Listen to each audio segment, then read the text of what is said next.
Beleza, pessoal, boa noite. Meu nome é Lucas Eduardo, sou residente aqui do terceiro ano do IANSP, do Instituto de Assistência Médica ao Servidor Estadual de São Paulo, e hoje representando a nossa instituição, com a orientação do nosso preceptor, Dr. Avner Teixeira, a gente decidiu como tema conversar um pouco sobre o papel do médico do esporte na reabilitação musculoesquelética, e é um tema que para a gente, em específico, assim, é algo bem forte, por ter naturalmente uma população mais da terceira idade, e queria compartilhar um pouco da nossa vivência também.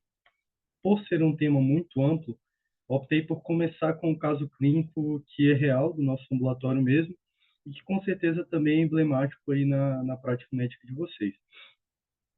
Essa é a paciente ML, de 75 anos, sexo feminino.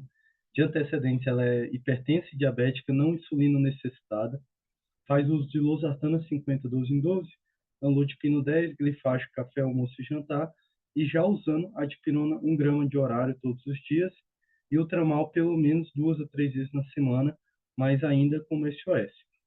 A queixa principal dela, ao chegar na primeira consulta conosco, foi dor nos joelhos. A história da doença atual, de forma mais resumida, ela queixava de uma dor no joelho bilateralmente, a esquerda pior que a direita, há por volta de 5 anos, e tinha um caráter típico mecânico mesmo. Pior ao subir escadas, em declives, tinha uma percepção de rigidez articular bem curta, ali de no máximo 5 minutos, mas que quando ela começava a andar, engatava o negócio e ia embora. Só que o que chama a atenção é que há 2 anos ela evoluiu com uma perda de mobilidade, previamente ela era mais ativa, e aí ela começou a andar com auxílio de andador e teve que ficar mais restrita em casa, mesmo que não tenham havido outras queixas ou traumas que justificassem isso. E um ponto muito importante que às vezes a gente esquece na nossa anamnese é a percepção do paciente. E no caso dessa paciente, tinha uma frustração significativa devido a múltiplas idas em especialidades e já com relato de condutas prévias de múltiplos encaminhamentos à fisioterapia, de escutar o tempo todo, olha, isso faz parte da doença, é por causa da artrose, e de supostamente estar aí na fila de prótese sem entender muito bem o porquê. E aí a gente tem que se perguntar onde que está o erro. E por um lado, dá para pensar que é porque essa paciente não fez atividade física ou fisioterapia, que é uma realidade, que eventualmente ela não tomou as medicações que foram prescritas, ou que ela nem sequer voltou no ortopedista para se certificar ou para começar esse processo de pré-operatório pensando em uma artroplastia. Essa é uma forma de ver o insucesso terapêutico dessa paciente até então. A segunda forma é começar a pensar onde nós, enquanto classe médica, estamos errando no manejo de uma reabilitação de uma doença crônica, tanto doenças crônicas não transmissíveis, metabólicas, quanto musculoesqueléticas. E a osteoartrite de joelhos, na realidade, é um estereótipo. A gente poderia estar falando de diversas outras condições e não mudaria muita coisa. Mas a importância dela vem justamente por uma prevalência bem acentuada, e apesar de a gente ter estatísticas meio ruins para algumas doenças, como a OA no Brasil, a gente sabe que de 2000 para 2017 praticamente triplicou os anos em que as pessoas vivem com incapacidade, ou seja, que do ponto de vista econômico elas produzem menos e passam a ser um custo para o sistema de saúde por vias de tratamento quaisquer que sejam. E é justamente pelo fato de ser uma doença muito abordada, onde a gente sabe diagnosticar com muita tranquilidade, que ela é tão prevalente. E esse trabalho mostra aqui meio que uma fusão ou uma ideia onde cada sociedade traz um critério e compara sensibilidade e especificidade para chegar numa acurácia comum. E se a gente tentasse pegar tópicos de todos esses guidelines, a gente conseguiria elencar ali 6 principais critérios, sendo que o primeiro, que não é nenhum critério, é um sintoma de entrada. Esse paciente tem que ter dor no joelho. Então, não dá para sair por aí pegando um raio-x e dizer que é artrose se essa pessoa nem queixou nada a você. Então, a síndrome dolorosa no joelho passa a ser um critério de entrada. E mais 3 dos abaixo. A idade é um fator preponderante. Depender do guideline, vai ficar 40 a 50 anos. A ausência de rigidez ou uma rigidez mais curta, menor que 30 minutos, normalmente menor que 10 minutos. Ter crepitação, movimentação do joelho, dor à palpação óssea, a ausência de sinais logísticos, já pensando em afastar outras condições infecciosas agudas, e alterações ósseas, onde entraria um raio-x compatível. E eu deixo uma ressalva, um asterisco, porque existem classificações radiológicas ali que a gente poderia usar. Só que não é esse bem o escopo que eu quero abordar, mas só para citar, a gente tem a classificação de Alba, que tem anticoagulares, que são as mais comuns e que perpassam por algo muito parecido, que é neoformação óssea com osteófitos, com esclerose óssea e diminuição do espaço articular. E aí, a partir disso, eles vão graduar ali de 1 a 4, 1 a 5, para chegar a vias comuns. Mas o grande problema é que, se a gente parar para pensar, existe um critério de entrada que é necessário, existem mais 6 critérios e o raio-x é só um desses. Então, travou não, né? E o raio-x é só um desses critérios. E, por vezes, a impressão que o paciente tem, e até que a gente vai ter no nosso consultório, é que ele é olhado dessa forma, que é um grande raio-x e um pequeno paciente. É a nosso erro de, por vezes, querer tocar ficha, digamos assim, por estar tudo muito cheio e a gente está correndo contra o tempo, olha para esse raio-x e fala, olha, isso é artrose, e às vezes a gente não ousa dizer, esse raio-x é de artrose e tem que fazer uma artroplastia. E esquece que existe um paciente que, por vezes, está dissociado disso. E esse trabalho, publicado no BMC em 2012, que é um trabalho muito legal, foi um estudo muito cêntrico, para avaliar se realmente o raio-x da osteoartrite do joelho tem relação com a clínica daquele paciente. E o mais relevante que esse trabalho traz para a gente é que todo mundo aqui estava em fila pré-operatória, ou seja, todos tinham como caminho uma artroplastia de joelho. Eles utilizaram a classificação de Albert, radiológica, e o HSS é um score clínico e funcional, onde quanto menor a nota, pior está o paciente. E quando a gente bate o olho de forma rápida, até aí tudo bem, porque a grande maioria das pessoas, de fato, estavam mais avançadas do ponto de vista radiológico, tinham grau 2 e grau 3 em diante, e também a grande maioria tinha menos que 70 pontos nesse score clínico. Mas enfatizo novamente que eles estavam em fila pré-operatória. Então, qual o sentido de 243 pacientes, mais que 18%, estarem esperando uma cirurgia e ter um grau 1 de uma classificação radiológica, onde, se a gente olhar lá atrás, é onde tem uma mínima alteração do espaço articular. Se passar o olho rápido no raio-x é algo que não é condenável você sequer achar que está alterado. E mesmo assim, essa pessoa está aguardando uma cirurgia com uma morbidade relevante. E aí você pode me falar, Lucas, mas pode ser que o raio-x esteja bom e essa pessoa tenha muita clínica e é da artrose. E a resposta é perfeita, porque realmente isso pode acontecer, apesar de não ser tão comum, mas pensar dessa forma torna indefensável o fato de que quase 9% dessas pessoas tinham o HSS máximo, ou seja, um envolvimento clínico funcional muito leve. Então, a partir desse momento, não há mais justificativa para pensar em que contexto se indicou a cirurgia a mais de 100 pessoas dentro de um estudo com praticamente ali 1.300 pessoas envolvidas. Então, se a gente fosse transformar isso em uma estatística global, deve ser assustador a quantidade de pessoas que a gente fez uma indicação talvez até errônea. Então, isso só me leva a perguntar quando que a gente deveria indicar uma intervenção cirúrgica em uma doença crônica. E um bom motivo para a gente usar a osteoartrite como exemplo é o fato de ser uma doença bastante reconhecida. Então, a gente tem uma sociedade só de osteoartrite, que é a OASC, que tem um manejo não cirúrgico da doença. A gente tem guidelines de ortopedia não cirúrgicos que, mesmo diante de tanta riqueza de informação, eles não conseguem ser concisos em falar, olha, esse aqui você opera e esse não opera, porque realmente é uma decisão difícil. Mas o guideline do NICE, que foi atualizado em 2022, trouxe uma luz para essa indecisão, que diz que, olha, você vai considerar encaminhar para artroplastia pacientes que tiverem uma clínica de dor ou rigidez ou uma funcionalidade que for realmente impactada, que a qualidade de vida caiu por causa disso. E você só vai fazer isso se houver uma falha terapêutica clínica. Então, parece que clareou muita coisa, porque se tornou um fluxograma até de diagnostiquei artrose, eu tenho critérios para isso, comecei um tratamento clínico que a gente vai entender, não deu certo. artroplastia, ou encaminhamento para avaliação cirúrgica, pelo menos. Até aí, até que tudo bem. Mas quando a gente olha esse trabalho de prevalência, uma revisão sistemática publicada no Jornal de Avaliação de Prática Clínica, ele percebeu que menos da metade dos pacientes com osteoartrite tinham uma avaliação do estado de dor e funcionalidade. Menos que 40% recebiam algum tratamento não medicamentoso, e aqui inclui fisioterapia e exercício físico. Menos de 40% recebia algum tipo de tratamento medicamentoso, o que por si só até agora é bastante assustador. Mas o mais surpreendente é que, paradoxalmente, a isso tudo, quase 80% tinha um encaminhamento cirúrgico. Então, a gente está pegando uma estatística que 100 pessoas chegaram num ambulatório para ser avaliado. Metade eu nem sequer avaliei como de fato eles estão.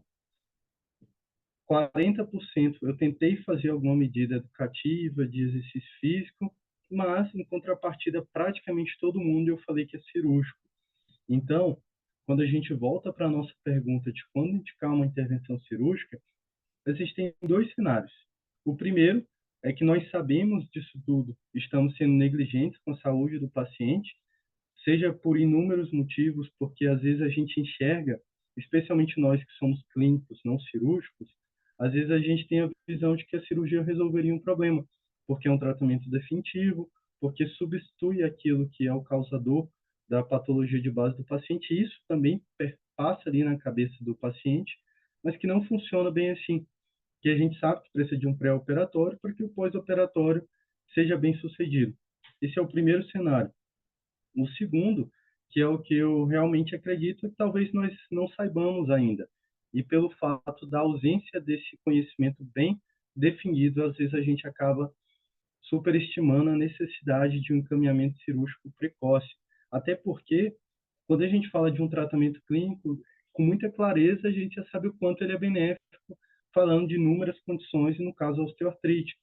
Então, esse foi um trabalho que foi meio protocolado, que foi utilizado inicialmente na Dinamarca, que fez o seguinte: pegou um grupo de fisioterapeutas, fez medidas educacionais com essa população de fisioterapeutas, que por sua vez eram responsáveis por alguns pacientes com osteoartrite, e reproduziram a mesma coisa. Então eles dividiram em 3 sessões, sendo que a primeira eram medidas educativas. Chamavam um grupo, coisas que a gente fez na faculdade, na escola, faz uma ação de promoção e saúde com conhecimento. Explica o que é osteoartrite, fatores de risco, sintomas, e já começa a falar alguma coisa sobre o tratamento. Numa segunda sessão, aí você vai falar de movimentos de ativação neuromuscular, exercícios para fazer em casa, como ter um automanejo da doença, como conviver com isso. E em uma terceira sessão, você vai alinhar expectativas, vai ser um tira-dúvidas geral para amarrar todas as pontas. E aí foi feito o segmento dessa forma e reavaliou em 3 e 12 meses. E o que a gente percebe é que logo em 3 meses, houve uma melhora de 12,4 da intensidade da dor, que perdurou em 12 meses com 13,7. Qualidade de vida já melhorou em 5,4 em 3 meses e aumentou para 9,4 em 12 meses. Então, a única pergunta que se espera depois de se deparar com isso, que é um exemplo de inúmeros outros trabalhos de tratamentos clínicos para a osteoartrite, é começar a pensar o que eu posso fazer, ou qual exercício fazer. E a revisão da Cochrane deixa muito claro que exercícios terapêuticos em solo, como eles descrevem, ou de cadeia cinética fechada, costumam ser muito bons, até por uma questão de estabilidade que você oferece ao paciente e tem benefício a curto prazo. Então, começou a ideia que melhora de forma precoce. Isso se perdura 2 a 6 meses, mesmo depois que você já parou de fazer o exercício.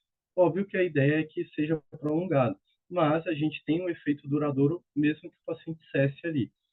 Isso nos dá uma evidência de alta qualidade, sugerindo benefício na redução da dor e melhora da qualidade de vida, e uma evidência de qualidade moderada para melhora de funcionalidade física.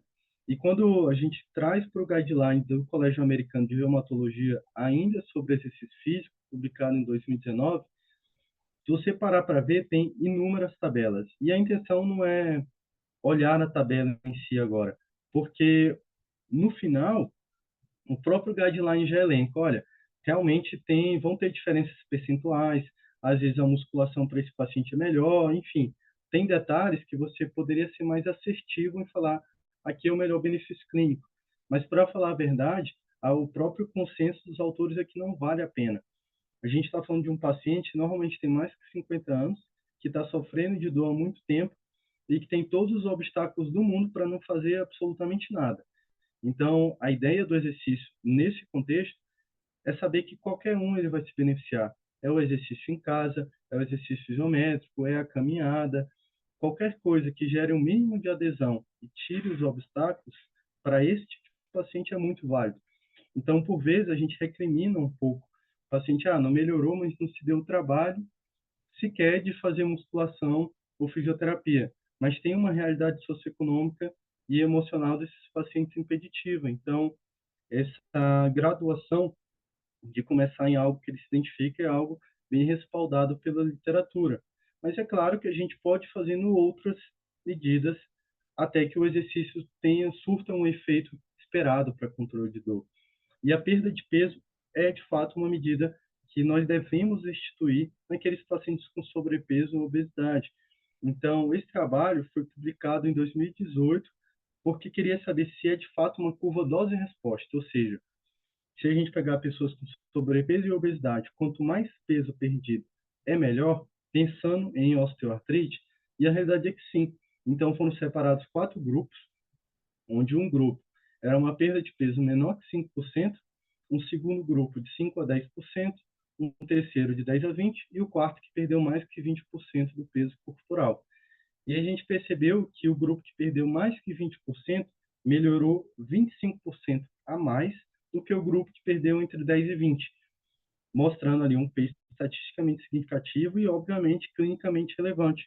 Tanto é, essa associação causa-consequência até se tornou mais evidente para a gente quando o próprio diagnóstico, por definição de obesidade, para a gente avaliar manejo medicamentoso, inclusive, incluiu osteoartrite de membros inferiores como uma das consequências associadas à síndrome metabólica, mostrando que tudo que está em torno em relação ao uso de medicações visando o manejo de obesidade devem ser, sim, abordados em pacientes com osteoartrite de joelho, por exemplo, entendendo como tratamento de primeira linha também. E você fez de tudo, mas o paciente não melhorou. Então, ele está fazendo exercício, o que yoga ou tai chi chuan, por exemplo, começou a perder peso, está em uso de medicação, e ainda assim ele voltou no seu consultório e nada deu jeito. E, de fato, ele tem motivo para ter dor. Às vezes, ele tem aquele raio-x lá do começo da aula que estava ali osso com osso. E isso, por si só, é um estímulo nociceptivo. Mas existem outras coisas. Esse trabalho, publicado na revista PEN, se eu não me engano, em 2013, ele, na época, não era tão bem falado, ou tão comumente falado sobre isso, mas sobre o terceiro mecanismo de dor, que hoje a gente já conhece com mais familiaridade, chamado de nociplasticidade ou dor nociplástica. Seria uma sensibilização central aumentada à dor. Então, de uma forma bem superficial, a fibromialgia, por exemplo, é uma percepção aumentada, com maior sensibilização central à dor, que perpassa por questões de humor. Então, por uma forma de entendimento mais rápido, seria algo similar. Nesse contexto, a gente tem que pensar através da dor. Então, qual a experiência do paciente com todo esse quadro? Há quanto tempo ele vem sofrendo? Então, a dor nociplástica ela é extremamente comum em pacientes de dor crônica, independente da etiologia de base. Então, pode ter sido uma causa traumática, osteoartrite, pode ser lombalgia. Se você arrasta isso por muito tempo, aumenta consideravelmente o risco de uma sensibilização central. E talvez o mais importante, qual o prejuízo funcional? Então, uma coisa, esse aqui é o joelho do Luis Soares, né, o jogador de futebol.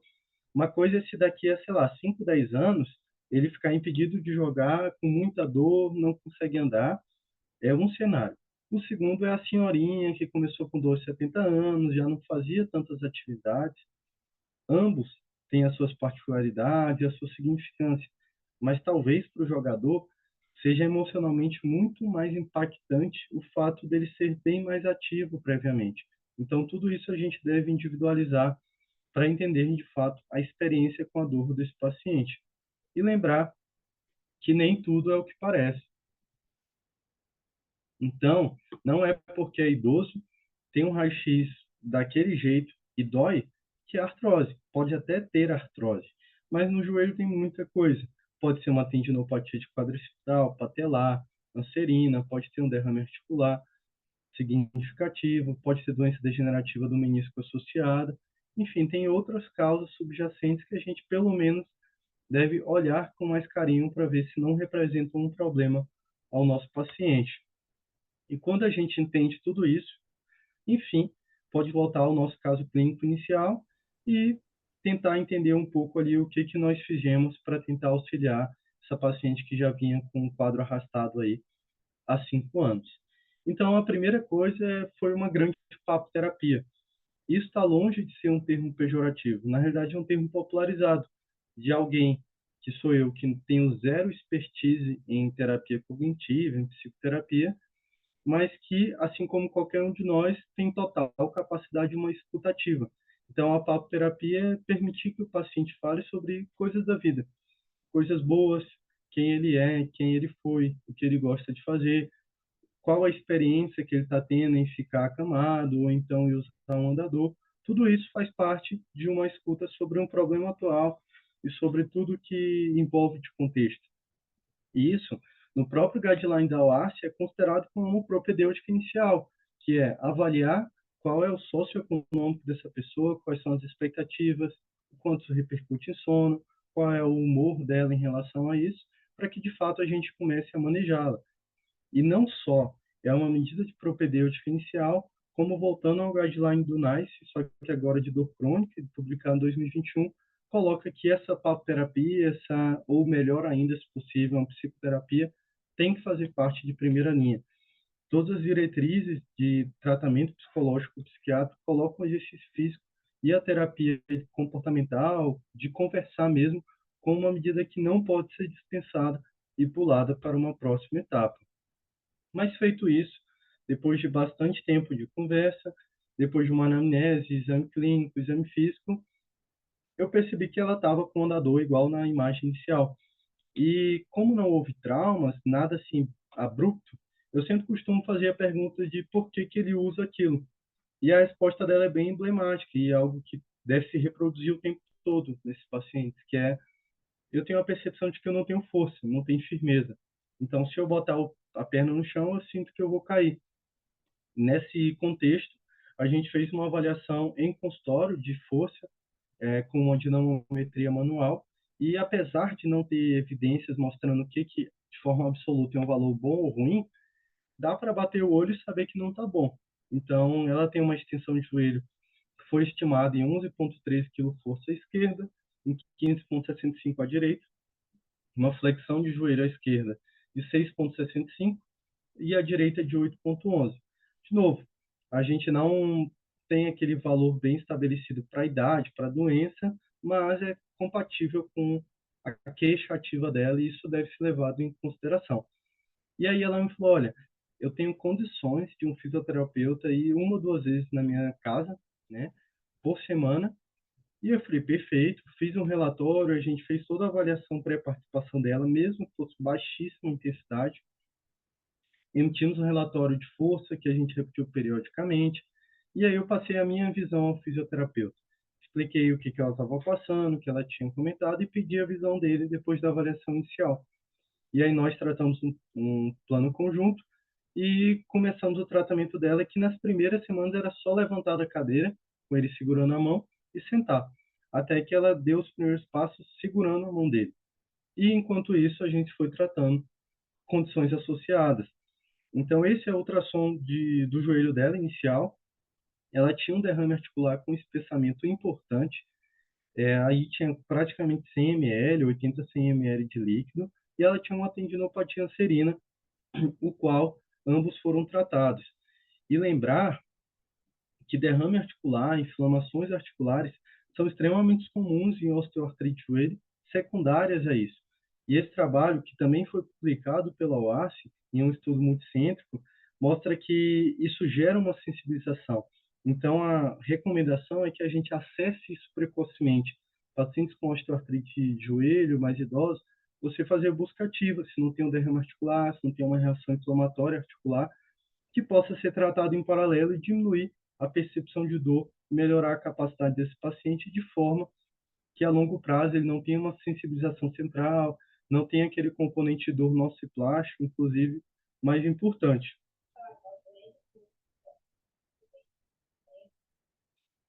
Certo. E aí, enquanto a gente ia fazendo, ela persistindo com dor, mas dando os primeiros passos na fisioterapia, na ideia de diminuir a dipirona, de tentar fazer com que ela não usasse tramal, fizemos medidas de controle de dor local.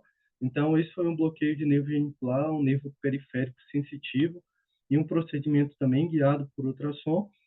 Aqui deixei uma série de casos só para rememorar um pouco sobre características técnicas mesmo de realização, caso alguém tenha interesse. E nessa série de casos, teve uma melhora de 75% a 100%, com uma duração de 11 a 15 semanas. Então, entender pontos importantes a respeito disso. A primeira coisa é que é um procedimento diagnóstico e terapêutico, de forma geral. Por quê? Você tem que deixar bem claro para o paciente o que a gente está fazendo e a chance de não melhorar. E quando não melhora, você tem que ligar o alerta para outras coisas, porque você bloqueou um dos principais mecanismos de carregar a mensagem da dor. Então, na ausência de uma resposta, pensar que foi um diagnóstico, por exemplo, não bem sucedido, que a dor nociceptiva não era o maior problema do paciente. E aí a gente volta no slide e se pergunta de novo por que esse paciente com um bloqueio genicular bem executado continua sentindo dor. Esse é um primeiro ponto importantíssimo. E o segundo é que esse paciente entenda desde o começo de que é uma janela. Então, não é um tratamento definitivo e que os dois extremos são ruins. Qual é o primeiro extremo e que isso é uma citação ao paciente que eu atendi? Ele voltou sem uma melhora importante depois de um bloqueio genicular e falou, olha, eu fiquei com a esperança tão grande que eu já estava pronto para tirar umas férias e descansar, porque eu não aguento mais sentir dor, eu ia para a praia e ia ficar deitado. Esse é um extremo. E o segundo extremo é aquele, por exemplo, você fez um bloqueio no joelho, no ombro de um atleta de CrossFit, por exemplo, e liberou ele para ir fazer uma competição ali, o CrossFit Games.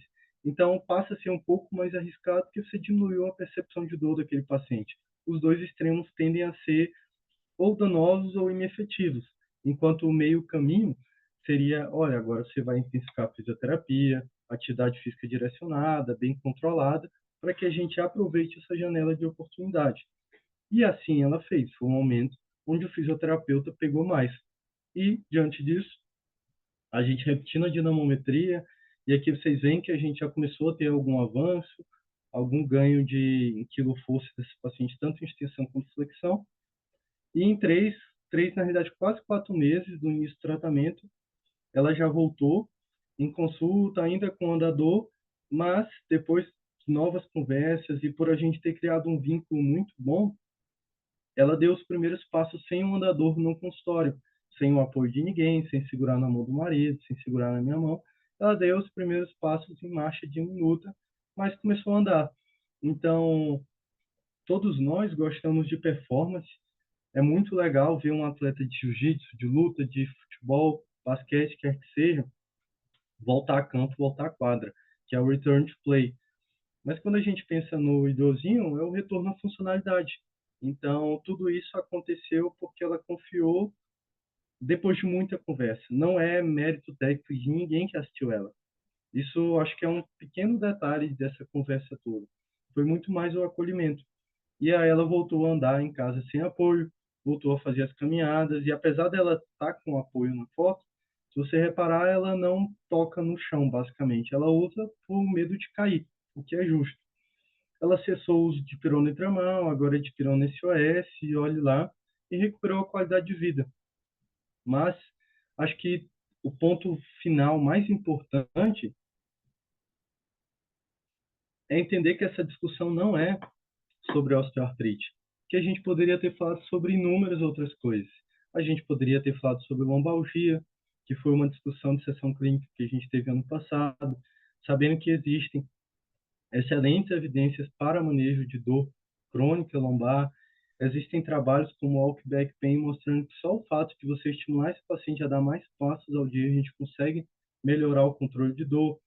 A gente poderia falar de doenças crônicas não transmissíveis, não musculoesqueléticas, como o exercício físico e diabetes mellitus, sabendo que em pacientes que não perdem peso, não mudam a alimentação, a gente consegue descer algo próximo de 1% de glicada, sabendo que quando a gente olha um dos nossos maiores estudos, que foi o Luca Red, que seguiu por quase 12 anos, o tratamento intensivo era, mesmo com o desfecho não ter sido continuado, o tratamento intensivo era com alimentação e exercício físico como medida mantenedora de um peso perdido e o controle de diminuição de desfecho, mesmo cardiovascular.